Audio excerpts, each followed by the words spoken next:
नमस्कार।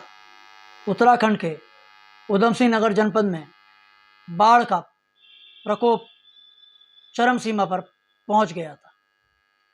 यह बाढ़ इतवार की रात से शुरू हुई और सोमवार को अपने रंग में आई और मंगलवार को चरम सीमा पर पहुंच गई।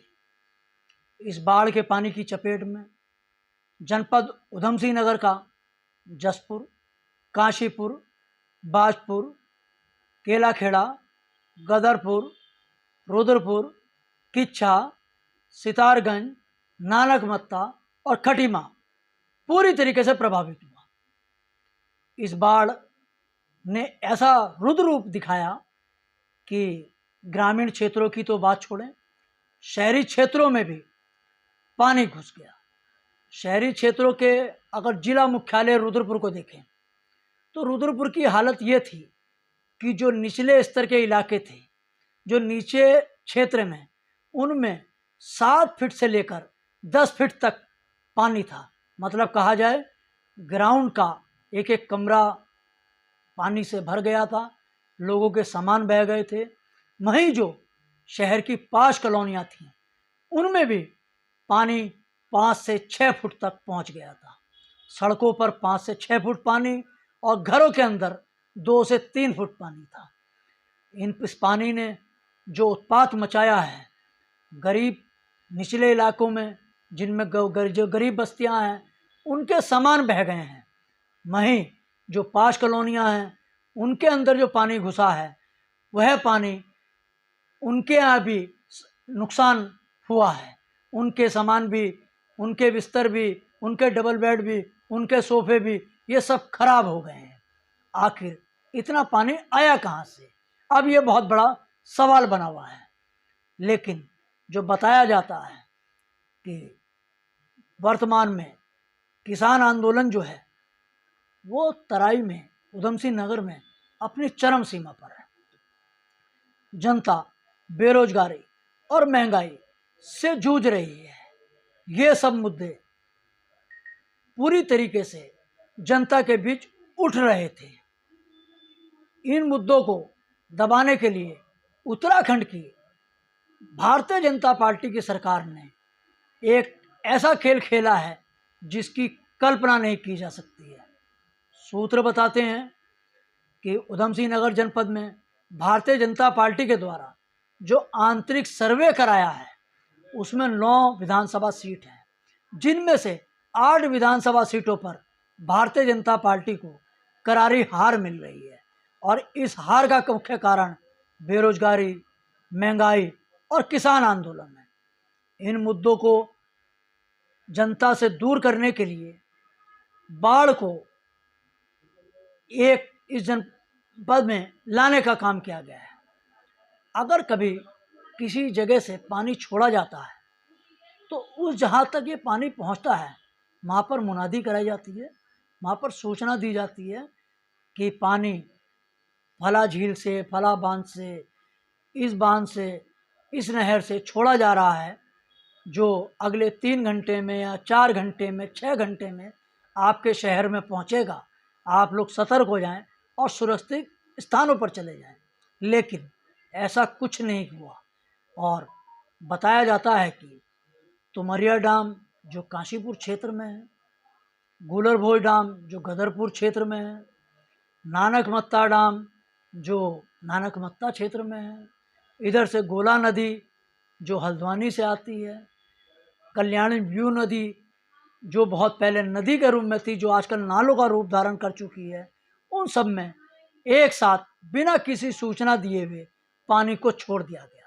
इधर बारिश शुरू हो गई, पहाड़ डामों से, नदियों से, नहरों से पानी का आना, ऊपर से बारिश होना जनता के लिए काल बन के आया है।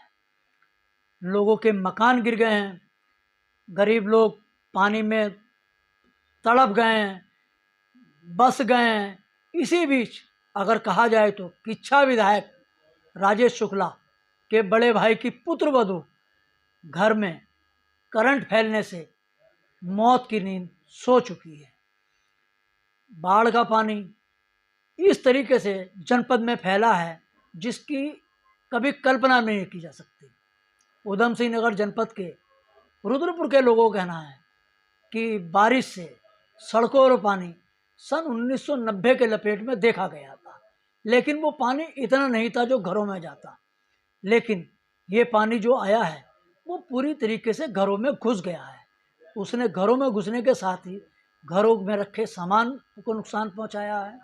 निचले स्तर के जो लोग थे, जो नीचे इलाके में लोग बसे हुए थे, उनके गैस के सिलेंडर, खाने पीने का सामान सहित अन्य सामान पानी में बह गया है और वो अपनी ज़िंदगी घर की छत पर चढ़कर उधम सिंह नगर जनपद में बाढ़ आने के बाद पूरा जनपद त्रस्त हो गया और इसकी सूचना मिलते ही कांग्रेस के नेता पूर्व मुख्यमंत्री हरीश रावत तत्काल ही उधम सिंह नगर जनपद पहुंच गए और उनके द्वारा कई क्षेत्रों का दौरा किया गया। पूर्व मुख्यमंत्री के दौरे की सूचना मिलते ही प्रदेश के मुख्यमंत्री पुष्कर धामी भी एक्टिव हो गए और उन्होंने भी बाढ़ क्षेत्र का दौरा करना शुरू कर दिया। वो तत्काल देहरादून से उड़कर चॉपर्स के माध्यम से हल्द्वानी पहुंचे। हल्द्वानी के बाद वे सीधे रुद्रपुर आ गए। रुद्रपुर के कुछ इलाकों का उन्होंने दौरा किया और दौरा करने के बाद लोगों को मदद करने का आश्वासन दिया। उनका आश्वासन कितना सही होगा, आने वाले समय में कितना लाभ मिलेगा, ये तो वक्त बताएगा। लेकिन यहाँ पर एक विशेष बात है, जिला प्रशासन में बहुत कुछ काम नहीं किया है। जिला प्रशासन, जिला मुखिया की कुर्सी पर, जिनको जिलाधिकारी हम कहते हैं, डॉक्टर रंजना राजगुरु महिला विराजमान है। उनके द्वारा किसी तरह का प्रयास केवल नहीं किया गया है। वो प्रयास उनका केवल मीटिंग तक सीमित रहा है। उनके द्वारा जो दौरे किए गए हैं वो केवल बाढ़ प्रभावित क्षेत्रों में नहीं किए गए, जहां पानी निकल गया वहां जाकर दौरे किए गए, वो फोटो खिंचवाने तक सीमित रह गई। अब सवाल उठता है कि नगर निगम है, जिन्होंने बरसात से पहले नालों की सफाई कराने के काम किया था और उस पर करोड़ों रुपया खर्च किया। अगर नालों की सफाई होती तो जो पानी आया था वो नालों से निकल जाना चाहिए था, लेकिन वो पानी नालों से नहीं निकला। क्यों नहीं निकला? क्या नालों की सफाई कागजों पर हुई, पैसा डकारा गया? ये मेयर पर सीधा सवाल है, एमएनए पर सीधा सवाल है कि नगर निगम ने जिस तरीके की नालों की सफाई के नाम पर करोड़ों रुपया खर्च किया है वह कहाँ खर्च हुआ है। अगर नालों की सफाई होती तो सड़कों पर पानी जमा नहीं होता, लोगों के घरों में पानी नहीं घुसता। लेकिन इसका जवाब ना तो मेयर देने को तैयार है, ना एमएनए देने को तैयार है। जिलाधिकारी डॉक्टर रंजना राजगुरु केवल अधिकारियों से सुझाव मांगती रही। उनके द्वारा 15 राहत कैंप लगाए गए, राहत कैंपों के लिए अधिकारी नियुक्त किए गए। मज़ेदार बात यह है, राहत कैंपों में कुछ लोग आए, एनडीआरएफ की टीम लगी, उनको वहाँ शामिल किया गया, उनको वहाँ सुविधा दी गई, लेकिन अधिकारी राहत कैंपों से नदारद रहे। कुछ अधिकारी पहुँचे। एक अधिकारी को तो हम ये बता दें आपको, जो शहर के मुख्य स्थित केंद्र में तैनात किया गया था, जिस समय उनकी तैनाती थी वो अधिकारी जनपद में ही मौजूद नहीं था और सूची में उस अधिकारी का नाम था। वो अधिकारी इस शहर से 300 किलोमीटर दूर था। 300 किलोमीटर दूर होने के बाद उस अधिकारी से जानने का भी प्रयास नहीं किया गया वो कब तक अपने राहत कैंप में पहुंचेगा, लोगों को राहत देने के काम में कब उनकी देखभाल करेगा। लेकिन ऐसा कहीं कुछ नहीं है। जिलाधिकारी की लापरवाही, उनकी टीम की लापरवाही इस बाढ़ में साफ नजर आई है। और नगर निगम तो साफ नजर आता है कि नगर निगम ने किसी तरीके का कोई काम नहीं किया है। अब बात आती है जनप्रतिनिधियों की। रुद्रपुर के विधायक हैं राजकुमार ठुकराल। लगातार पूरे क्षेत्र बारिश में डूबे रहे, पानी से डूबे रहे, पानी से लोग पीड़ित होते रहे। विधायक राजकुमार ठुकराल केवल मुख्यमंत्री पुष्कर सिंह धामी के पहुंचने के बाद उनके साथ जरूर दिखाई दिए, लेकिन वह पूरी तरीके से लोगों की मदद करते नजर नहीं आए। उनको तो केवल अपने भगवा रंग पे विश्वास है, हिंदू सम्राट कहलवाने पे विश्वास है। अरे विधायक जी, आप हिंदुओं के वोटर हैं, आपके हिंदू आपके मतदाता हैं, आप हिंदुओं की रक्षा करने की बात करते हैं, तो क्या इस बाढ़ की चपेट में केवल मुस्लिम वर्ग आया है? नहीं, इस बाढ़ की चपेट में सभी वर्गों के लोग आए हैं, जिसमें हिंदू भी हैं, मुसलमान भी हैं, सिख भी हैं, ईसाई भी हैं, व्यापारी भी हैं, सब लोग प्रभावित हुए हैं। लेकिन आप ना तो हिंदुओं की मदद कर पाए, ना किसी अन्य की मदद कर पाए। अब कहा जाए तो एक शहर का मुख्य बाजार है, बाजार में बहुत दुकानें हैं जो नीचे अंडरग्राउंड भी बनी हुई हैं। उन सब दुकानों में पानी भर गया, व्यापारियों का लाखों रुपए का नुकसान हुआ है, लेकिन किसी भी जनप्रतिनिधि ने कोई भी कदम उठाने के लिए उनकी सूद लेने का काम नहीं किया है।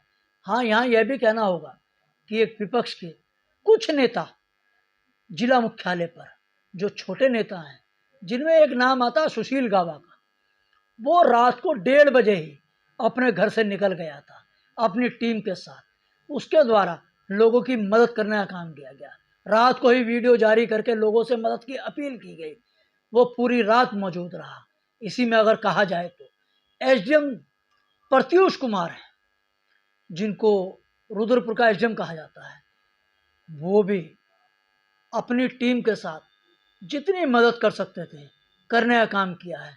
लेकिन जिलाधिकारी, अपर जिलाधिकारी, मुख्य विकास अधिकारी ये केवल कागजी घोड़े दौड़ाते रहे, फोनों पर बात करते रहे, बैठक करने में व्यस्त रहते रहे, लेकिन आम आदमी को राहत देने का कोई काम नहीं किया गया। अब देखा जाए तो जो हमारी धान की मंडियां हैं, सरकारी मंडियां हैं, उनमें धान था, वो धान पानी इतना भर गया कि बह गया है। अब इसकी चोट, पूरी चोट बाढ़ की किसको पड़ी है? आम आदमी को पड़ी है, व्यापारी को पड़ी है, किसान को पड़ी है। किसान का धान पक चुका था, वो कटने को तैयार था, वो अब नहीं कट पाएगा। किसान का धान पूरी तरीके से गिर गया है। अब वो कब कटेगा, कब सीधा होगा, चावल कितना काला पड़ जाएगा, लेकिन किसान को बहुत बड़ा नुकसान हुआ है, जिसका प्रभाव उसे आने वाले समय में दिखाई देगा। उसको आर्थिक नुकसान हुआ है, इसके पीछे माना जा रहा है, पहले भी मैं आपको बता चुका हूँ कि बेरोजगारी, महंगाई और किसान आंदोलन इस जनपद में अपने पूरी तरीके से पैर पसार रहा था। पानी छोड़ने से पहले जिला प्रशासन के द्वारा किसी तरीके का कोई आग्रह नहीं किया गया, जिससे माना जाता है कि ये किसानों को आर्थिक रूप से कमजोर करने के लिए एक रणनीति के तहत पानी को छोड़ा गया है और किसानों को नुकसान पहुंचाया गया है। किसान अगर आर्थिक रूप से कमजोर होगा तो शायद वो आंदोलन से दूर होगा। भारतीय जनता पार्टी के द्वारा कि हम नहीं जीतेंगे तो आपको भी बर्बाद कर देंगे, क्या यही रणनीति अपनाई गई है? अगर यही रणनीति अपनाई गई है तो इसका खामियाजा 2022 के होने वाले चुनाव में भारतीय जनता पार्टी को निश्चित रूप से भुगतना होगा। धन्यवाद।